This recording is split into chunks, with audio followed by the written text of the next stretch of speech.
¿Qué tienen en común la historia de Abraham Avinu en el encinar de Mamre con la historia de la mujer viuda que le pide ayuda a Elisha Hanaví y la mujer con flujo de sangre que leemos, quien fue sanada por tocar los tzitziyot de Rabbi Yeshua? ¿Cuál es la relación entre estos temas? Más allá de que los tres están contenidos en la porción de este Shabbat. Piensa en esto, un rasgo que hace que la presencia divina, que la Shejinah, se manifieste por medio de milagros, los milagros del Todopoderoso, es el corazón que se inclina para dar lugar al honor del Eterno.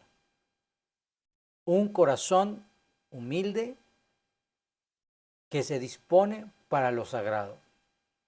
Enfoquémonos en la historia que encontramos en la Haftará para esta semana.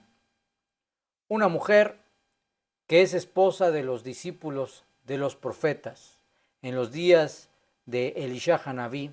Recordemos que en la antigüedad había una escuela de profetas que eran educados para enseñar la Torá, pero también para que por medio de la inspiración divina pudiesen ayudar al pueblo para ser guiados por el camino correcto de la voluntad del Todopoderoso. Entonces, una mujer que era esposa de los discípulos de los profetas buscaba con desesperación al profeta Elisha. Tu siervo ha muerto, y sabes que él era Yared Adonai, un hombre temeroso del Eterno. Mi marido, tu siervo ha muerto, Elisha Hanaví, y él era un temeroso del cielo. Y ahora un acreedor ha venido para tomar a mis 2 hijos como esclavos por la deuda que adquirimos y que no fue pagada. Y ahora que no está mi esposo, no puedo pagar. No tengo ningún bien en mi casa, le informó la mujer al profeta Elisha.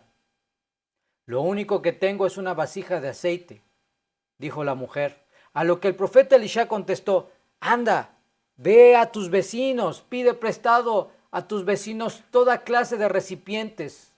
No pidas pocos, pide muchos, muchos. Luego que tengas estos recipientes, entrarás en tu casa, cerrarás la puerta detrás de ti y verterás el aceite en todos y cada uno de los recipientes. La mujer hizo como el profeta le dijo.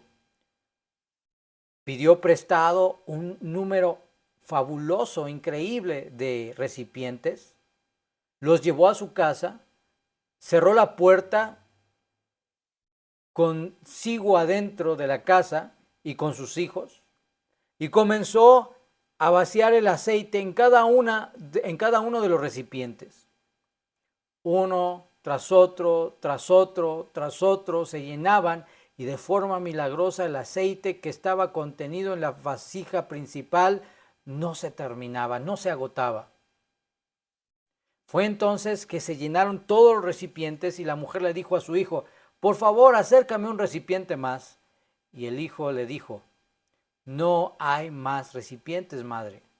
Entonces la mujer le informó al profeta, al siervo del Eterno, se me acabaron los recipientes y todos los que pedí prestados están completamente llenos de aceite. Elisha Hanaví entonces le dijo, pues ahora ve y vende el aceite, paga a tu acreedor y tú y tus hijos vivirán de lo sobrante. Para que tengamos una dimensión apropiada de este cuadro, más allá de lo que está sufriendo esta mujer por causa del acreedor que quiere el pago de la deuda. Miremos la importancia del aceite de olivo. El proceso de la extracción del aceite de olivo es difícil, es complejo y es costoso. Desde la antigüedad ha sido así. Los agricultores subían a los árboles de oliva y recolectaban muchas veces de forma manual las olivas para que éstas fueran llevadas después al molino. El molino tenía una muela que era una piedra en forma circular que se hacía rodar sobre todas las olivas para generar una pasta con la cual después se haría la primera extracción. Una vez que se tenía la pasta, se tomaba esta pasta y se colocaba debajo de una prensa que podía ser fabricada con piedras enormes. Una manera artesanal, una prensa que podía llegar a pesar hasta 1 tonelada. Y se colocaban las olivas ya trituradas en unas telas redondas, en unas telas con las cuales se colocaban para poderse presionar por la prensa. Esa primera extracción daba lugar al primer aceite. Era un proceso largo, un proceso costoso y un proceso difícil. No cualquiera podía tener las condiciones para poder prensar el aceite, por lo tanto era costoso. Después venía una segunda prensa y se daba origen a un aceite de segunda calidad. Así pues, desde la época muy antigua, el aceite de oliva siempre ha sido valorado primero como parte de la alimentación, los recursos gastronómicos que se tenían y se tienen hasta el día de hoy en Medio Oriente, como un elemento de cosmético para el embellecimiento, como un elemento para actos religiosos, como es el caso de ungir a los Kohanim o presentar las ofrendas de sémola de harina con aceite, entre otros usos que se le daban. Por lo tanto, el aceite era costoso, era muy costoso.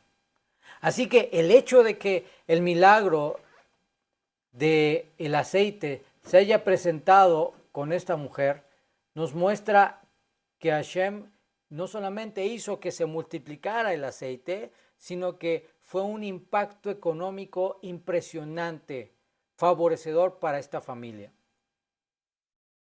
Entonces el profeta Elisha le dice, ve y vende el aceite y con eso vas a pagar a tu acreedor y tú y tus hijos vivirán del sobrante. Para que nos demos una idea de lo impresionante que fue este milagro que dio los suficientes recursos para que la mujer viuda y sus hijos pudiesen vivir sin problemas. También en nuestra parashá, por el lado de la porción de la Torah, encontramos a Abraham Avinu, quien se encuentra para recibir a 3 visitantes especiales, 3 malajim enviados por el Eterno, y se encuentra en un lugar conocido como el Encinar de Mamre, una tierra propiedad de su amigo Mamre, su socio, con el cual había hecho una confederación Abraham, Mamre y 2 de los hermanos de Mamre, y que quienes también le ayudaron en la guerra contra los reyes que se relata en Bereshit. En esa ocasión, los malajim llegaron, y especialmente uno, le hace de su conocimiento que será padre para el siguiente año, por lo cual se activa un milagro extraordinario para Abraham y para Sara.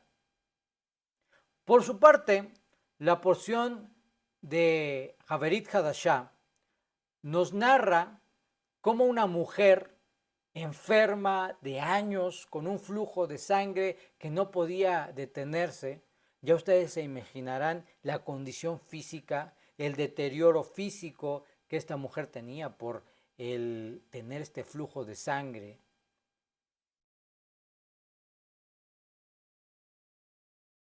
Decide tocar la ropa del maestro, específicamente los tzitziyot de Rabbi Yeshua, con la esperanza y la emuná de que si tan solo toca los tzitziyot, puede ser sanada, luego de haber visitado a una cantidad tremenda de médicos sin ningún resultado. En los tres casos, lo más importante no es el milagro. Muchas veces la gente está esperando un milagro y piensa que los milagros son lo más grandioso que pueden suceder. Pero más allá de un milagro acontece algo que muchas veces no vemos, que es por mucho más importante y más superior que el propio milagro. Porque el milagro en sí no es el fin, sino es un medio. De esto que hablamos, más importante que el milagro, no es otra cosa más que el acercamiento del Todopoderoso hacia sus siervos. Cuando hablamos de que Dios se acerca o que su presencia se manifiesta, sabemos que esta expresión representa la manifestación del poder de Dios. Y en la misma medida que el hombre busca a su Creador, entonces puede ser beneficiado por sus bondades y eventualmente por los milagros del Todopoderoso. Que por supuesto, un milagro no es un asunto menor, importantísimo en la realidad de una persona que está pasando una crisis, como es el caso de las tres narraciones que estamos estudiando. Pero al final, el fin de los milagros no es en sí ese acto sobrenatural, sino el fin de los milagros es mostrarnos la bondad de Dios por medio de su acercamiento mayor. Un milagro es un resultado del acercamiento de Dios a el hombre, ya sea evidentemente por sus emisarios. En el caso de la mujer viuda, pues su emisario, quien representaba a el Eterno, el profeta Elisha. Ese acercamiento de representación de Elisha evidentemente trae consigo la presencia divina. En el caso de los malajim, el mismo asunto. Y en el caso de Rabí Yeshua, el mismo asunto. Por lo tanto, en los tres casos, la manifestación, la llegada de la presencia divina tiene un mayor efecto, es más grande que en otros casos, lo que trae por consecuencia los milagros. Imaginemos como un ejemplo a la presencia divina, la Shejinah, como una burbuja que va creciendo, que se va expandiendo y todo aquello con lo que tiene contacto es sanado, es restaurado, recibe paz, recibe bendición y recibe éxito. Todo aquello con lo que tiene contacto la presencia divina es restaurado por la misma esencia y naturaleza del Todopoderoso. Esto sucede por medio de sus emisarios. Por lo tanto, Hashem decide mostrar su presencia. De esto sabemos que la simple presencia divina tiene el potencial de sanar, rectificar, corregir, hacer un milagro, de restaurar la raíz espiritual que está dañada en la persona. Así que buscar a Dios mientras pueda ser hallado es un llamado a beneficiarse de su presencia, por decirlo de alguna manera. Bajo ese principio, entre más nos acercamos al origen de la Shejinah, más las maldiciones, disminuciones se van desapareciendo y son destruidas. Entre más nos acercamos a la Torá y a los mandamientos del Eterno, los vivimos y los cumplimos con temor y amor, más las disminuciones van desapareciendo. Entonces los enfermos son sanados y hasta los muertos son resucitados. Y ese es el misterio que hay detrás del gran poder sanador que acompañaba al Maestro de parte de nuestro Padre que está en los cielos. Pero ¿cómo es que estas personas fueron beneficiadas de la revelación de Dios? porque en los tres casos hay algo que se llama litzkot. Litzkot proviene de la palabra zhut. Litzkot, que son méritos. La palabra méritos viene de la palabra zhut, que significa ganar, lograr, tener un derecho, una prerrogativa o un privilegio. Quiere decir que Abraham, que la mujer viuda y la mujer con flujo de sangre tuvieron litzkot o zhut, tuvieron un mérito, tuvieron el privilegio, tuvieron la prerrogativa, tuvieron el derecho, lograron alcanzar un beneficio de parte del Eterno por una acción. En el caso de la mujer viuda, el mérito provenía de su esposo, quien narra la historia que era un hombre temeroso del cielo. Yareh et Adonai, temeroso del Eterno. En el caso de Abraham, un evento interesante. Se nos dice efectivamente que Abraham tenía una gran cantidad de mérito delante de Hashem, porque era un hombre justo. Pero nótese que se dice en la parashá que él se había asentado en el encinar de Mamre. Mamre era un personaje amigo de Abraham, quien según la tradición de nuestro pueblo le había aconsejado a Abraham que obedeciera al Dios Todopoderoso y que se circuncidara. Después de que Dios había librado a Abraham de Ur de Kasdim, del horno de Ur de Kasdim, por orden de Amrafel, por orden de Nimrod, este hombre, Mamre, le aconseja a Abraham, si ya el Eterno, tu Dios, te ha dicho que te circuncides, pues circuncídate, obedécelo. Y al hacer esa influencia positiva a Abraham, por el mérito de Mamre, más el mérito de Abraham, que era muy grande, el Eterno envió a sus malajim, y no cualquier malaj, un malaj que contenía el nombre sagrado, un malaj que fue autorizado para llevar el nombre sagrado, Yud-Heh-Vav-Heh. Ten mucho cuidado, no caigas en la trampa católica de pensar que era una manifestación divina total, porque llevaba el nombre sagrado. Se trata de un representante que se le autoriza llevar el nombre sagrado como un representante con toda la autoridad dada por aquel que representa.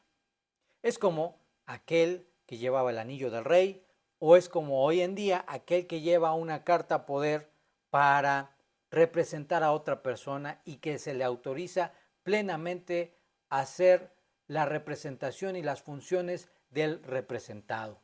Así, de la misma manera, el Malach representó a Hashem. Y es ahí donde este extraordinario evento en el cual los Malachim se presentan, uno para darle la noticia de que sería padre para el siguiente año. En el caso del asunto de la mujer con flujo de sangre, evidentemente el principio es el mismo. El Mashiach, que puede portar el nombre sagrado Yud-Heh-Vav-Heh sin ser el Todopoderoso, bajo la autoridad del Todopoderoso, hace las cosas que Hashem le ha autorizado, le ha permitido y le ha delegado para hacer. Como ha dicho el mismo Birj Hadashah, que el Eterno sujetó todas las cosas al Mashiach, exceptuando a aquel quien le sujetó todas las cosas, mostrándonos que el Mashiach está bajo la autoridad de Dios, siendo un hombre. Así pues, cada uno de ellos tuvo un zehut, un mérito. En los tres casos hay una diferente forma de manifestación del poder de Dios. En los tres casos Hay una necesidad. En los tres casos, para que se pueda obtener la bondad de Hashem, se necesita esjuyot, méritos. Esto es muy importante. Es muy importante que lo sepas. Si quieres tener acceso a la bondad divina en un nivel mucho más grande, si quieres aprender a tocar el corazón de tu Padre que está en los cielos para ver cosas extraordinarias en tiempos de dificultad, debes estar muy claro que para poder acceder a ese nivel mayor de la presencia divina que trae consigo la sanidad, refuah shelema, shalom, paz, verajá, bendición, behatzlajá, éxito, debe ser digno de que la presencia divina se muestre dentro de tus límites, dentro de tu casa, dentro de tu vida, por medio de aprender, vivir y cumplir apropiadamente los mandamientos. Y esto no se puede hacer de manera autodidacta. Tienes que tener un maestro. Y los milagros, recuerda esto, son para que la gente crea que hay un Dios, o son los milagros para que la gente que cree en Dios fortalezca su fe. La realidad es que mucha gente piensa que los milagros son para que el mundo crea, pero en realidad los milagros no son para que crean en Dios. Los milagros son para que la fe del hombre aumente y se fortalezca. Que el santo bendito es, hoy te abra los ojos para que puedas ver las cosas que necesitas rectificar y vengas a estudiar la Torah. Como dijo nuestro maestro, Kol asher asnayim lo lishma yishma. Todo el que tenga oídos para escuchar, que escuche. Hasta la próxima.